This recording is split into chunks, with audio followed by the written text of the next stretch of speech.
Hola, muy buenos días, ¿qué tal? Hoy vamos a repasar el esquema para el análisis político de David Einstein.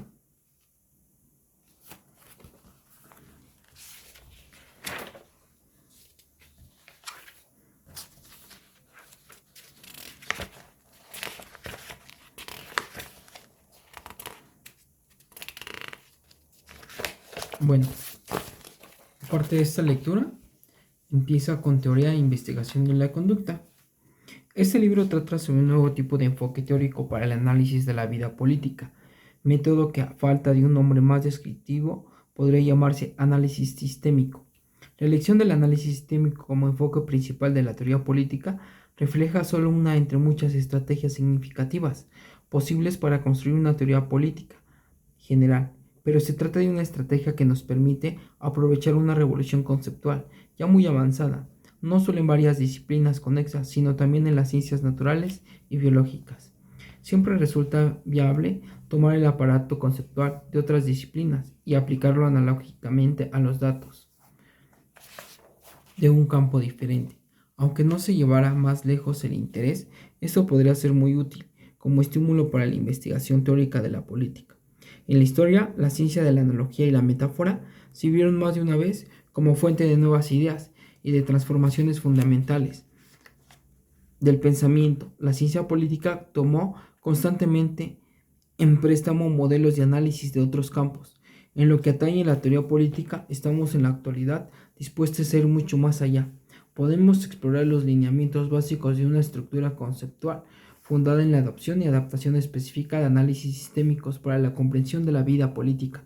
Como debe ocurrir, todo esfuerzo genuino para identificar sobre conceptos tomados de otros campos y perspectivas. La investigación teórica en términos de sistemas adopta a este proceso muchas dimensiones nuevas y los conceptos antiguos adquieren nuevos contenido, a menudo imposible de reconocer, aunque el análisis sistémico adaptado a los fines de la investigación social permanezca en definitiva dentro del mismo terreno conceptual en que se formó. Al final de nuestro examen encontraremos que ha avanzado en direcciones sustancialmente distintas. Los estudios de las ciencias naturales y biológicas ya no se sentirán en su elemento en él, aunque bien pueden ser que le suscite recuerdos vagos y nostálgicos de una patria conceptual de alguna vez conocieron. En este libro intentaré trazar un mapa del nuevo terreno que muestre sus fronteras y los contornos de sus formaciones principales. Observar la nueva estructura conceptual a través de un lente de poco aumento, por decirlo así, de modo que no nos abrumen los detalles. En la obra que pienso publicar más adelante, procuraré emplear para el análisis sistémico de la vida política una lente más poderosa. Tras esta excursión preliminar, es menos probable que perdamos el rumbo a través de la considerable cantidad de detalles teóricos de que luego dispondremos y que nos serán necesarios. La revolución en la teoría política. Cuando se publicó la primera edición de mi obra, The Policy System, resultaba imprescindible justificar la construcción de una teoría general de orientación empírica en la ciencia política. Índice del salto gigantesco que se produjo en el desarrollo de la ciencia política como disciplina es que un tema que era entonces apropiado para suscitar intensas discusiones ahora ya no se discute. Muchos podrían dudar aún de que esa disciplina sea capaz de producir teorías generales útiles en la fase actual de desarrollo de la ciencia política misma y de las ciencias sociales en su totalidad. Pero cada vez son menos los individuos de mentalidad arcaica que niegan la utilidad de los esfuerzos que se hacen en ese sentido, y muy pocos cometerán la extravagancia de emprender una investigación empírica, sin intentar vincular, por modestamente que fuera, con un contexto teórico más amplio. El rasgo más notable de esta revolución intelectual fue en realidad el ritmo con que esta disciplina cambió el rumbo sin perder el control de su aparato intelectual. Ello es testimonio de la gran reserva de talento, aptitudes y conocimientos cerrados que la ciencia política como disciplina ha logrado reunir.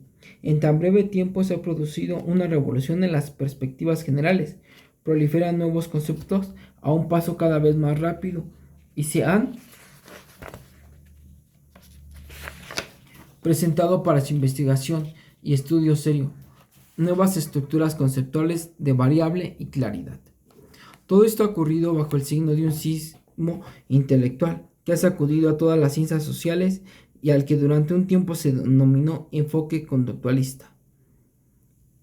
Behavioral Approach, la nueva teoría que luchó porque la luz en la ciencia política durante toda una década y que solo ahora comienza a tener vida propia en su gran parte, hija de este cataclismo. Su feliz nacimiento promete dar nuevo rumbo e inspiración al método conductualista, siendo producto de este movimiento y siendo vinculada a él la teoría política de orientación empírica, denominada a menudo teoría conductualista. Para evaluar el papel que la nueva teoría comenzó a desempeñar en la orientación y el progreso de la ciencia política y comprender hasta qué punto está inextricablemente amalgamada con el crecimiento de la conducta política como método distintivo de investigación, interesa estudiar el significado de esta gran revolución que se entiende por investigación de la conducta con respecto a la vida política. La respuesta a esta pregunta revelará el papel central que está cumpliendo la teoría de la orientación empírica en la transformación de la ciencia política y ubicará un contexto más amplio, uno de los enfoques tendientes al desarrollo de una teoría general en el análisis sistémico. La investigación conductualista como movimiento. La conducta política representa a la vez una tendencia intelectual y un movimiento académico concreto. Como corriente intelectual se le puede detectar en muchos estudios de la política, al menos en cierto grado, como movimiento. Sus adeptos y partidarios incondicionales son mucho menos, esto es indudable, y al respecto concordarán probablemente con otros, quienes comparten de una manera este punto de vista, pero el enfoque está nuevo y sus límites tan mal definidos que difícilmente pueda alcanzarse consenso sobre sus aspectos positivos. En primer lugar, sería muy arduo llegar a un acuerdo con respecto a quienes entre los especialistas de la ciencia política deben identificarse como investigadores conductualistas, es decir, con respecto a quienes son los miembros auténticos del movimiento o sus adeptos legítimos. En segundo lugar, hallaríamos también franco desacuerdo sobre aquello que debe acentuar en una investigación conductualista, o sea, sobre su naturaleza como empresa intelectual. Examinemos el primer punto. Los criterios para determinar la pertenencia al movimiento son tan vagos y ambiguos como borrosos y discutibles sus límites.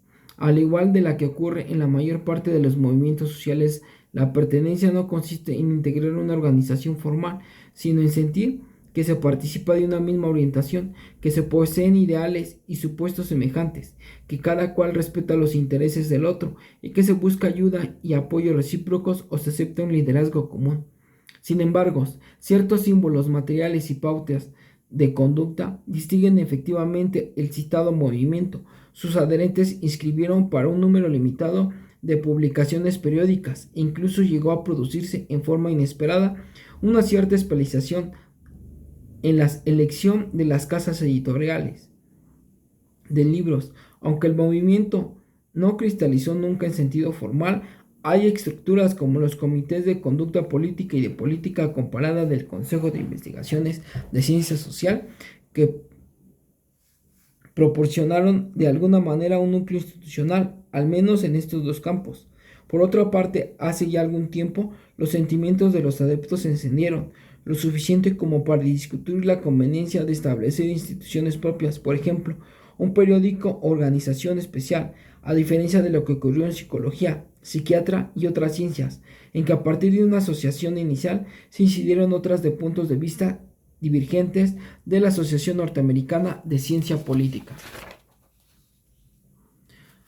No surgió ningún grupo que diera expresión institucional nuevo enfoque. La asociación demostró ser lo bastante flexible como para adaptarse con la velocidad necesaria, carácter cambiante de este campo de estudios, pero estos símbolos materiales proporcionaron un vínculo demasiado informal con el enfoque conductualista y fueron demasiados fragmentarios y de alcance limitado, como para satisfacer o para servir a satisfacción de foco central del movimiento.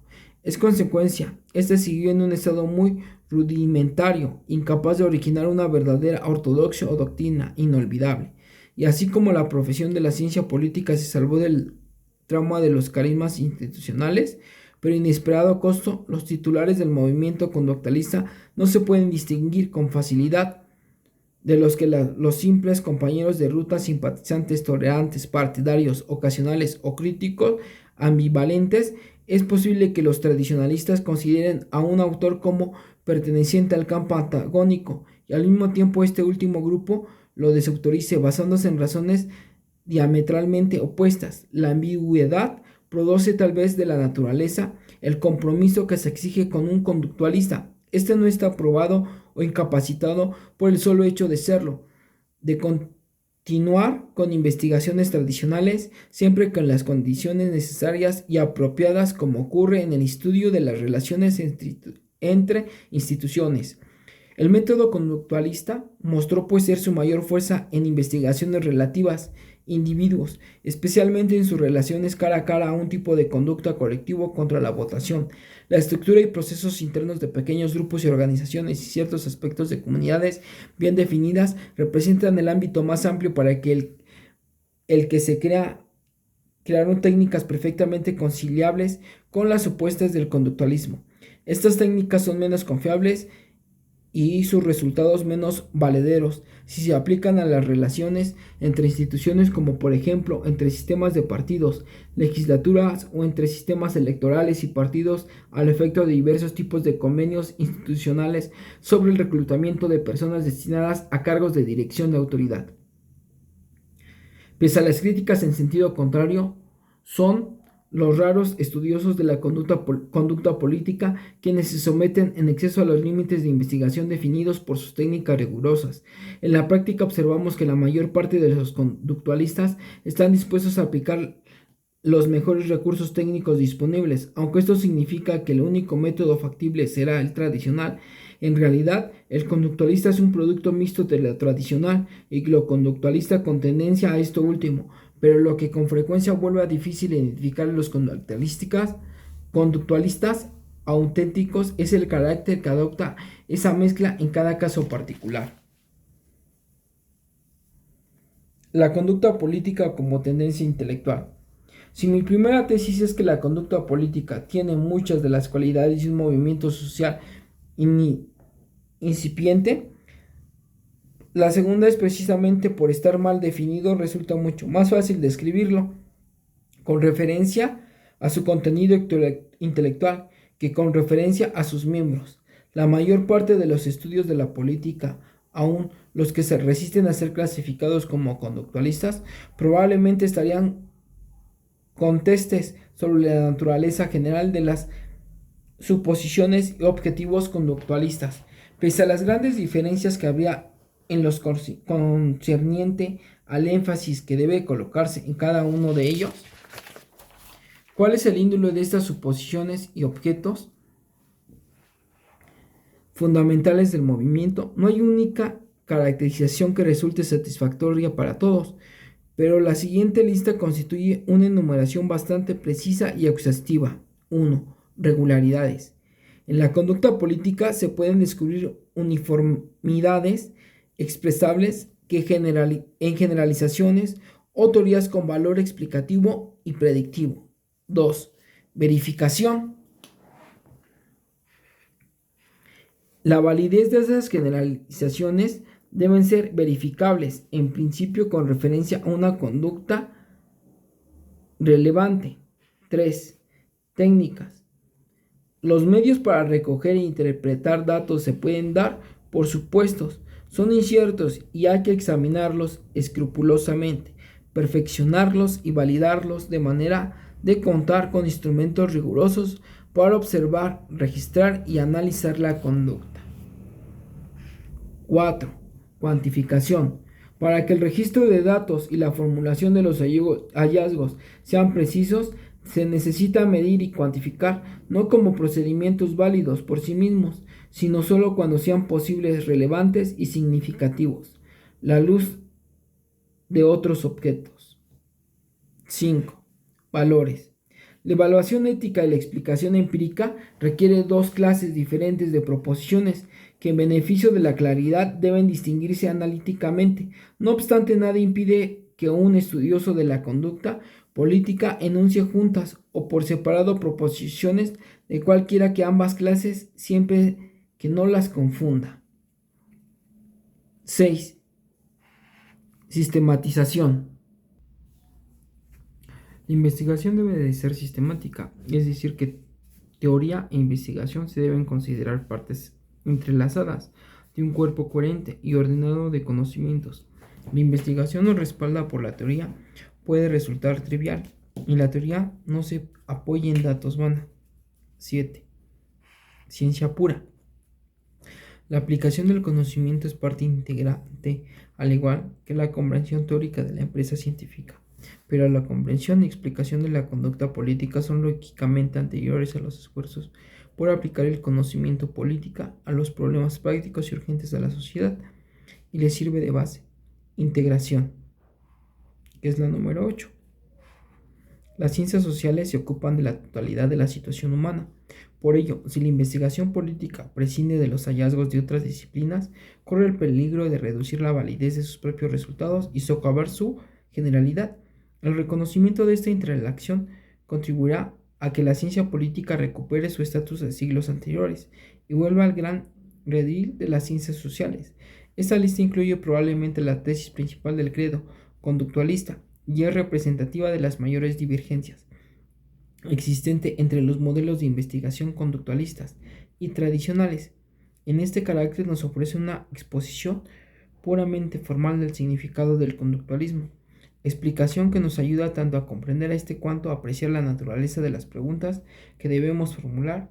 En efecto, aunque consideremos sin mayor dificultad un acuerdo formal con respecto a esta lista, no hay duda de que inmediatamente subirán a la superficie diferencias importantes, no tanto sobre los elementos componentes del credo conductualista en sí como sobre la prominencia relativa de unos u otros.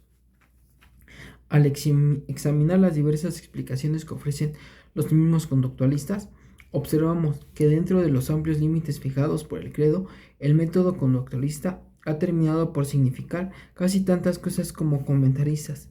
Ahí cada uno pone su propio acento y de este modo se convierte en su propio conductualista. ¿Emplea este enfoque exclusivamente el método científico o es solo una disposición favorable hacia él?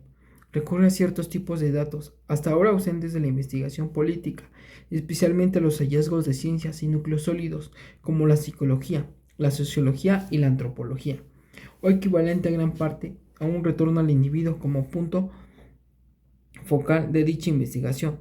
¿Acaso podríamos considerar el conductualismo con mayor amplitud y flexibilidad, aún como una botella vacía en la que se pone cualquier vino, sea nuevo o añejo, mientras se presume que tiene aroma de ciencia?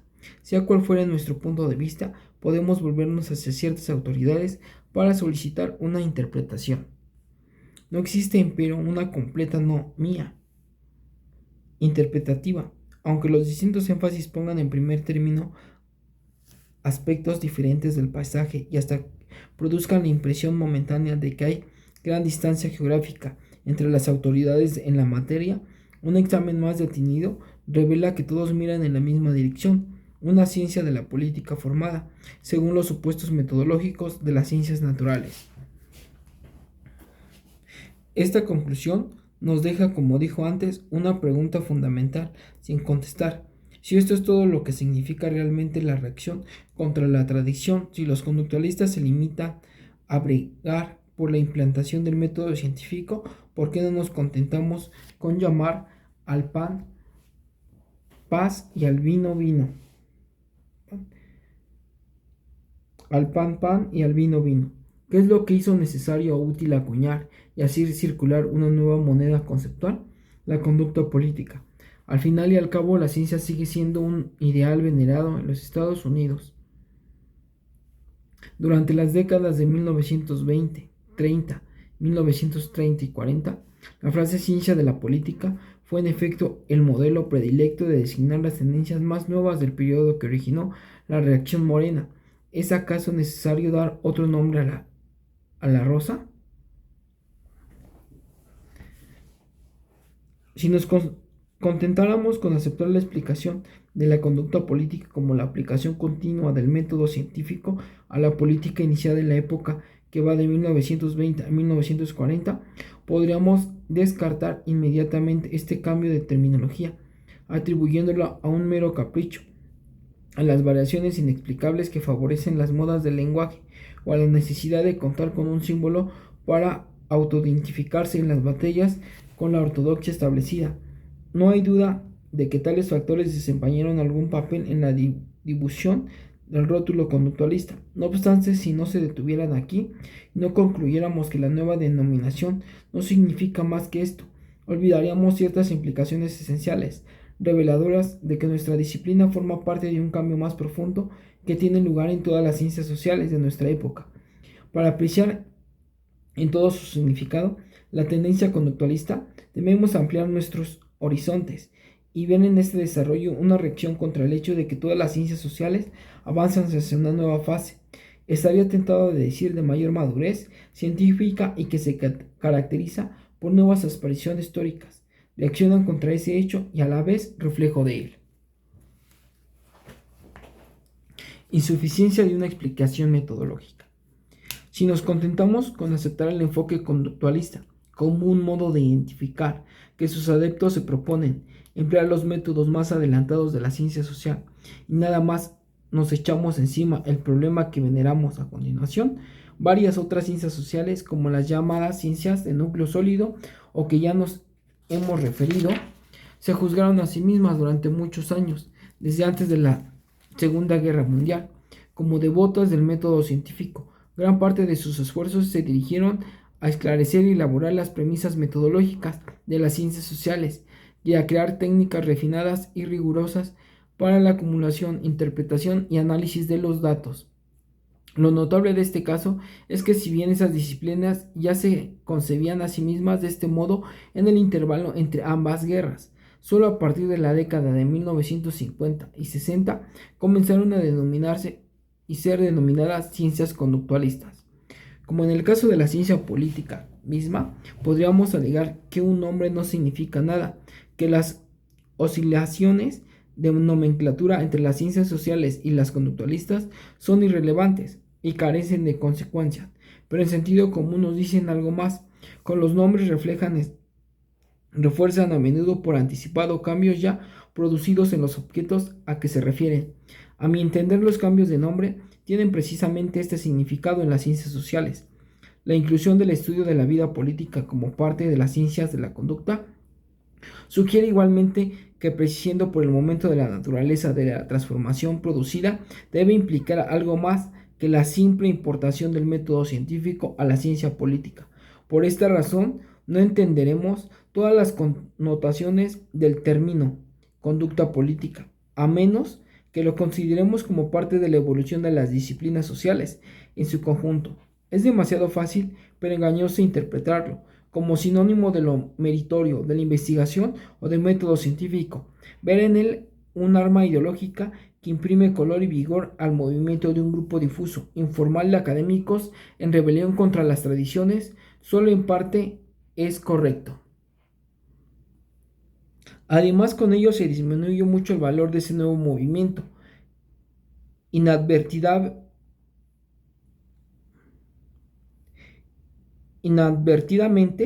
esas interpretaciones simplistas dan crédito a la misma tesis que sostienen sus críticos más apasionados al acusar a los estudiosos de la conducta política de escoger los problemas a investigar, no por su significación teórica o ética, sino basándose en gran medida a la circunstancia accidental de disponer de técnicas de investigación adecuadas.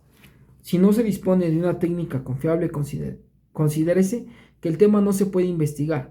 A consecuencia de los medios técnicos de la investigación social atraviesan, según se admite, una fase primitiva de su desarrollo. El método conductualista solo puede facilitar en lo que atañe a la política, dícese conocimientos confiables sobre lugares comunes o trivialidades. Los problemas realmente importantes de la vida política no pueden ser abordados con estos medios. De ahí que la insistencia en la prioridad de la competencia técnica logre eliminar el libre juego del instinto y la imaginación. No en este el momento ni el lugar para pesar los méritos de esa crítica, pero desde el punto de vista del significado de la conducta política, si concediéramos que ésta es simple vehículo de la verdadera y fidedigna expresión, método científico, daríamos la impresión de que sus críticos no estaban muy desacertados. Representaría en lo fundamental un cambio de disposición anímica en favor de la metodología, los métodos y especialmente las técnicas científicas. Nadie podrá alegar que no representan estas cosas, y aunque no representaran nada, sería un aporte bastante significativo. No obstante, si queremos ser totalmente justos, no podemos detenernos en este punto.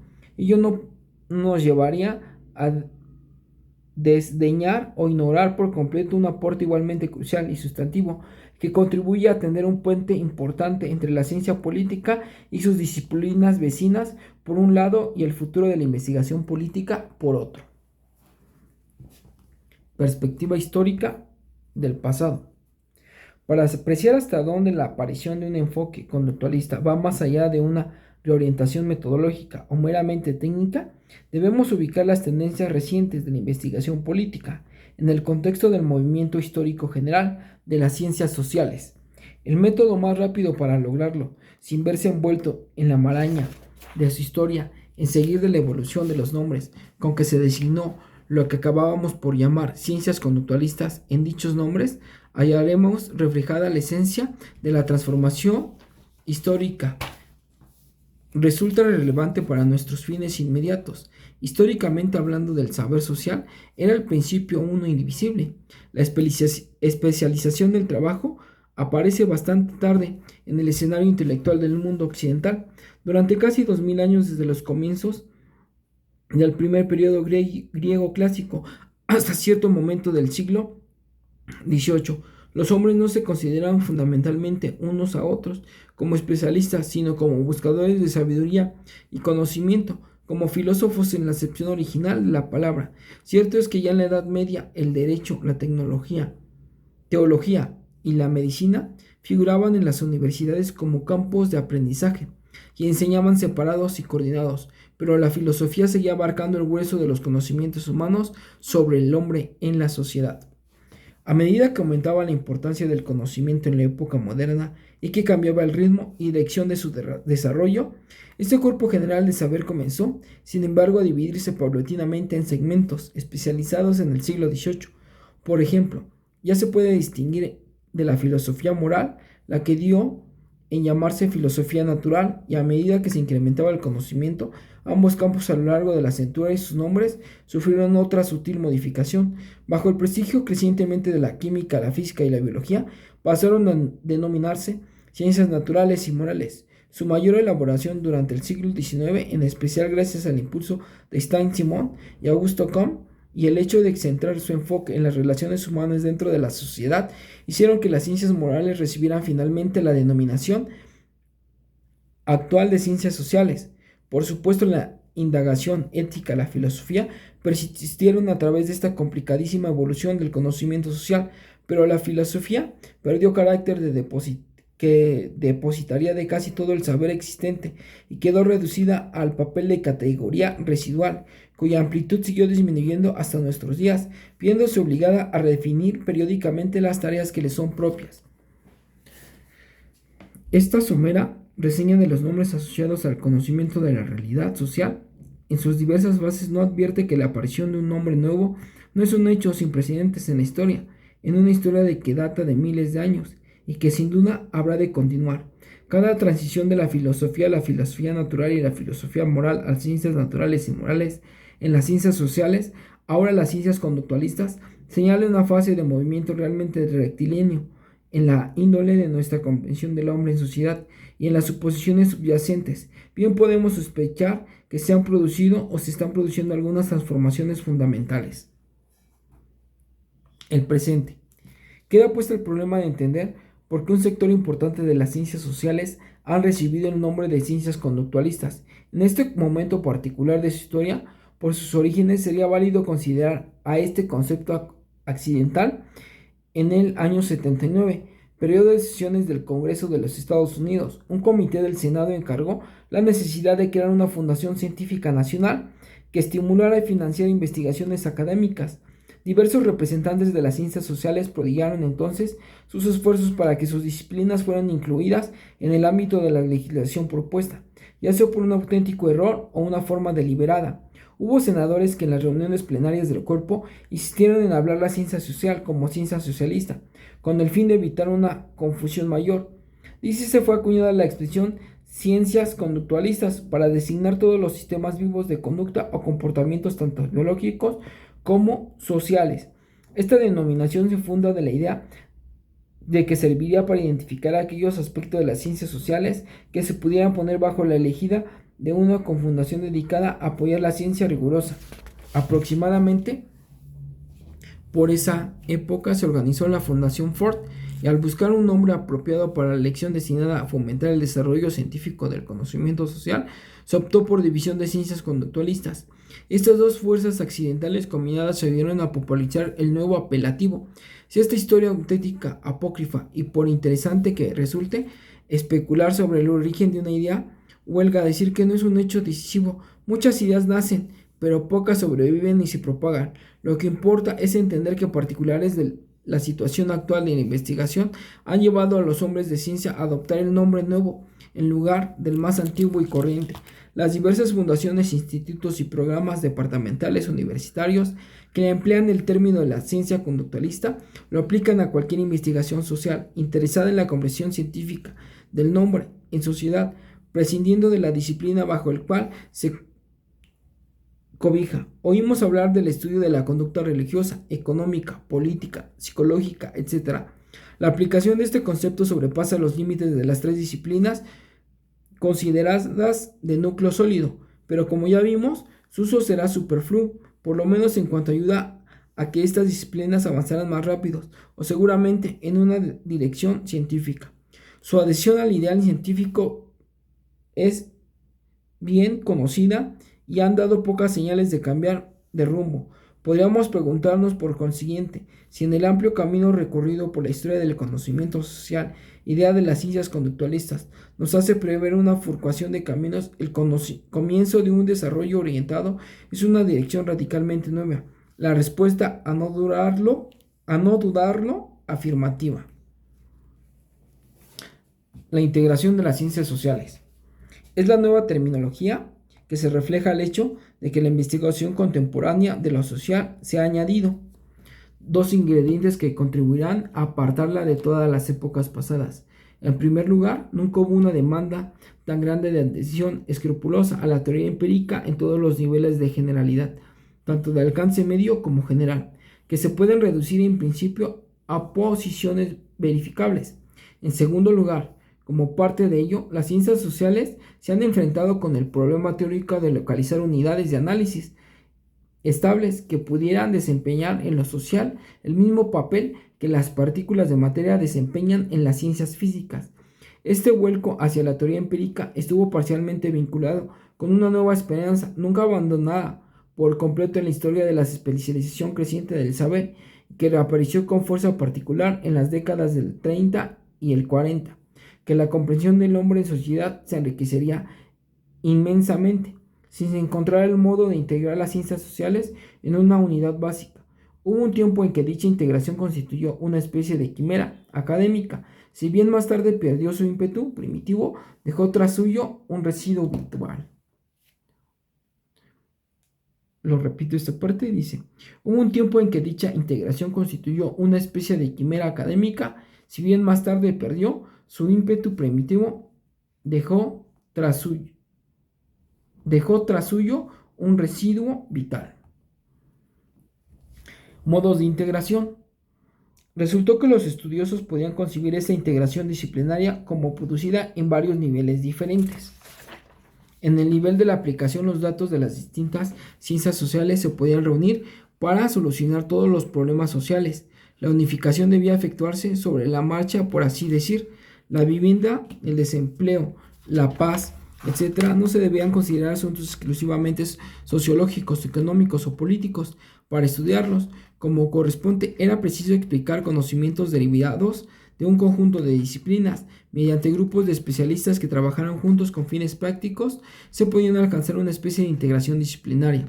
Una segunda especie de integración puede surgir de programas de capacitación e investigación, en los cuales los estudiantes no dirijan sus miradas a una disciplina, sino a los problemas sociales. Cabe esperar que de ese modo aprenderán a relacionar con ellos los modos de análisis y datos de cualquier esfera del saber y de cualquier campo de investigación que les parezcan relevantes. Se supone que el estudiante hará caso omiso de las barreras que separan las diversas disciplinas y se considera a sí mismo simplemente un científico social. En un programa de esa índole, la referencia al nombre formal de una disciplina podrá ser un verdadero tabú.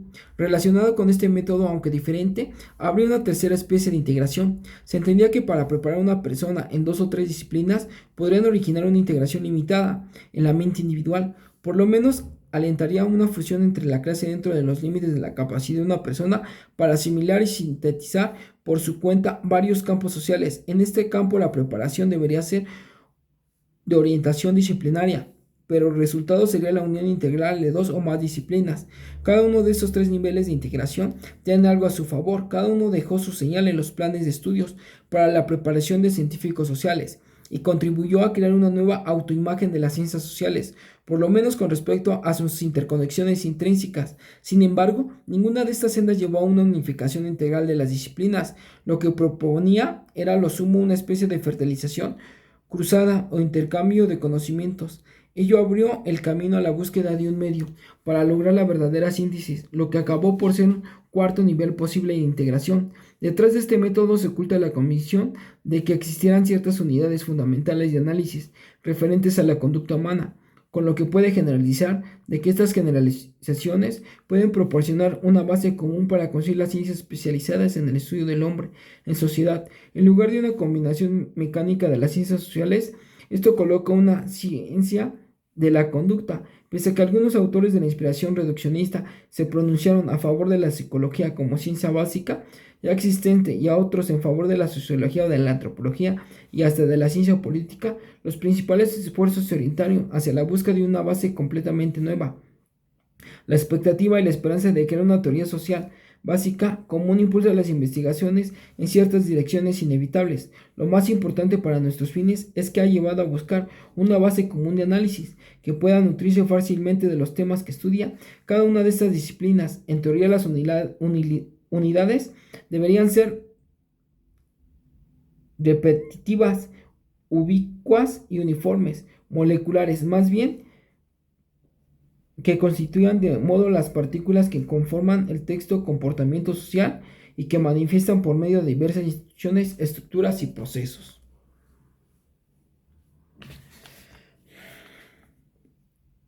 Unidades alternativas de análisis. Para ser más concreto el significado del anterior, observaremos cómo ha evolucionado hasta este punto. En el caso de Talcott-Parsons, por ejemplo, la noción de acción tomada de Weber parecía facilitar la unidad más fructífera con la cual construir una macroteoría común útil a todas las disciplinas sociales, aunque el marco de referencia de la acción se puede de este modo asociar fácilmente al nombre de un autor, se ha propuesto otras unidades de análisis cuyo origen es empero múltiple, difuso y convergente. Para algunos autores muy influidos por la psicología social, la decisión o opción entre alternativas pareció ser la unidad más promisoria. Hasta la economía única, ciencia social, que parecía invulnerable al cambio en esta dirección, dado que poseía ya una teoría de estrecha trabazón y contenido propio, resultó contaminada por esa idea. Para otros procedentes del campo de la antropología, las diversas clases de funciones proporcionaban un tipo de unidad bastante amplia y diferente a algo escurridiza, sin duda, pero utilizable en muchas disciplinas.